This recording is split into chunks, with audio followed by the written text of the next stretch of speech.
Hi ha dones aquí s'han d'aixecar un home a buscar-se una cervesa, per favor. Nosaltres portàvem tot el matí de corredisses, no?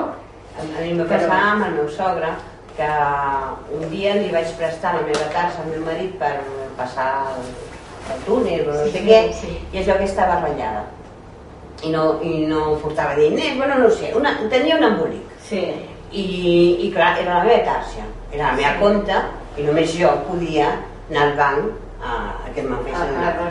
I li explicava aquesta anècdota al seu pare i el seu pare no en tenia res i li deia, no, però per què no has anat al banc? Doncs perquè no és la meva tarja, és la del Maripau. Però bueno, però què té que veure? Però vés al banc. Però papa, i al final se m'ha compte que el meu sogre el que no entenia, el que no li entrava en el cap és que el seu fill tingués un compte i jo en tingués un altre. Un compte on ell no pot fer res si jo no li ho faig. Sí, o li presto la tarja i si està ratllada només jo anar a canviar la tarja. Doncs això li va costar una hora d'explicació en el meu marit, en el seu pare, que no entenia absolutament res. Ara, per mitjançant el correu, d'haver entrat al correu, no saps com he fet amistat amb el sogre del Piqué. Van amistat. Jo la coneixia tota la vida, des d'aquí a Vilanova, i em va parar un dia pel carrer. És una anècdota que és molt simpàtica perquè diu, Àngela, dic, Àngela, no, dic, sí. A blanc, no? A blanc, sí. Bé, aleshores diu, és que escolta, és que et vull agrair els correus. Jo no li envio correus a ell, jo li envio amb la neboda que està a l'Estanc, la Maria de l'Estanc, d'aquí a la Rambla, sí, a l'Estanc, a la Rambla, és tia d'ella, les mares eren germanes. Diu, perquè m'envies uns correus molt macos. Jo, quan veig algun punt, hi havia una Maria, d'aquests pocs. Sí, d'aquests que corren. Aleshores diu, és que, mira, jo estic molt sola, perquè el meu marit m'ho feia tot. M'anava al banc, m'anava a comprar, m'anava tot. I jo no feia res perquè em portava així. Jo pensava, també tant, potser no, perquè tant, potser no. I ara s'ha mort, I ara jo dic, perquè es veu que és una bona dona, perquè, esclar, explicar-m'ho a mi, que sap que jo no tinc res a veure, i a més no vam parlar. A mi vaig dir, gendre, què ara? Diu, molt bé. Diu, que el coneixes? Dic, home, qui no el coneix? El gendre. Diu, esclar. Diu, bueno, jo sempre li deia que no es fiqués en política, però ell s'hi va ficar.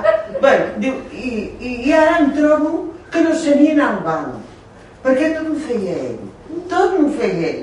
Diu, la gent em deia que estàs bé. Diu, tinc una veïna que em deia, estàs bé, que anava a comprar, feia el menjar.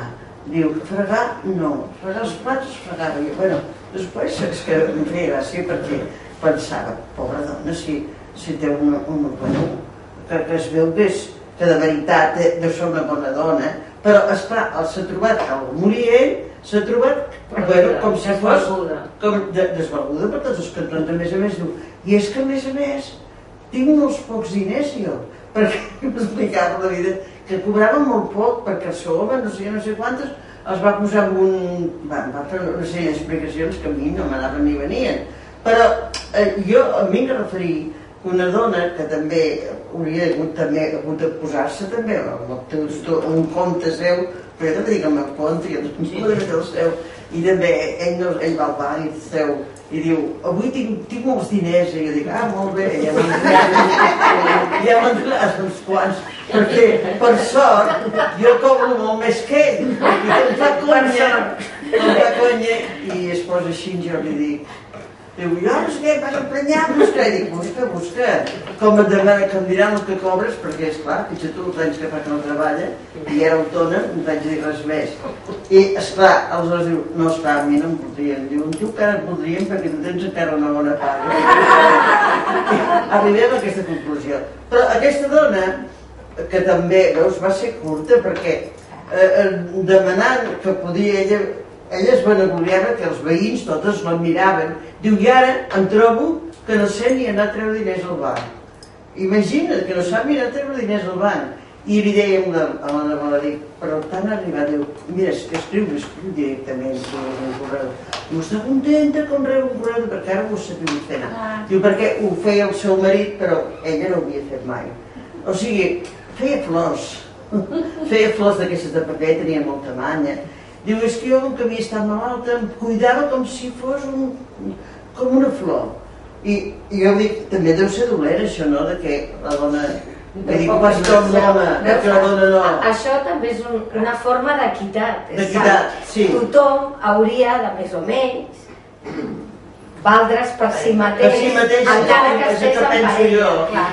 Hi havia una vegada, fa molts anys, vaig llegir un article de l'Umbral, que no és precisament sant de la meva devoció, però que aquest dia vaig trobar que tenia gràcia, que deia que quants matrimonis no ha salvat el que l'home no sap cosir-se un botó, perquè és l'altra cara, no? De dir, la mandra d'un home de dir, bueno, fot un camp i d'això, perquè ell també era un desvalgut. Clar, ell era desvalgut amb altres coses, no havia posat a la seva vida una rentadora, no havia fet un... I també era la dependència de la dona en aquest sentit de que li continuava fent de mare tota la vida. Sí. Això és per tant, la riquesa, torno a lo meu, per mi seria que tots fossin en aquest aspecte i amb tot el carinyo andrògins, no? De que servissin per tot. Tot, sí. Els papers de l'auca, que sapiguessin més o menys, amb més o menys gràcia, però ho sapiguessin fer tot. Una mica és el que es tendeix, una mica és el que es tendeix.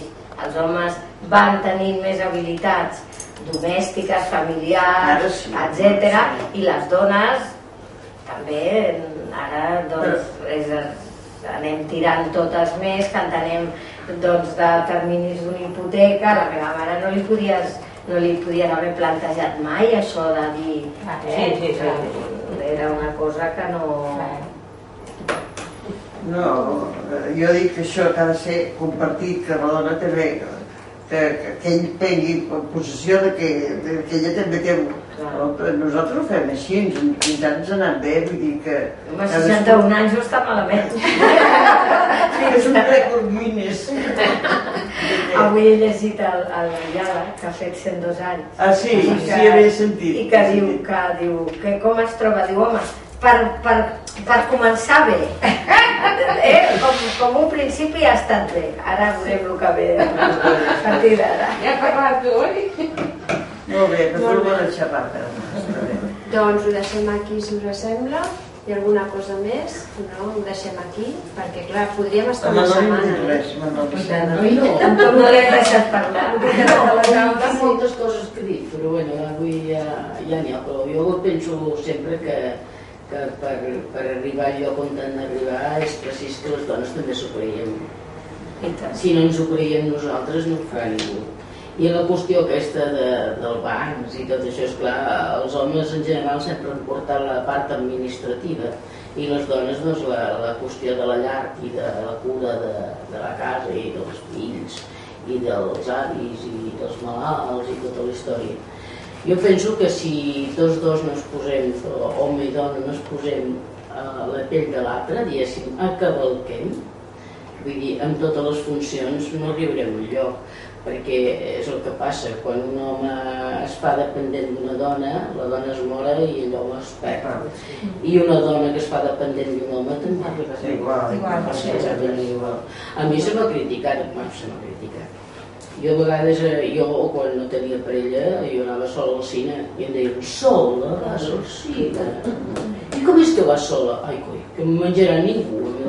Però podries anar amb una amiga, doncs si l'amiga en aquell moment no està disponible i vull anar a veure aquesta pel·lícula perquè no hi ha anar-hi.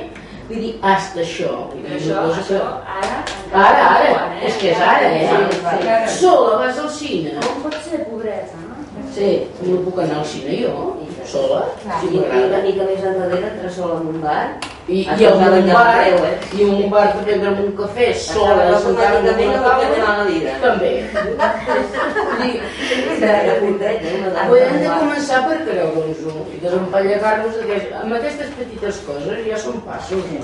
Vull dir, és que tant un home com una dona no han de necessitar crosses per caminar, de caminar sols. ja està. Això és una mica al començament de la xerrada, no? Cal una altra relació social, un altre contracte social entre homes i dones, perquè si no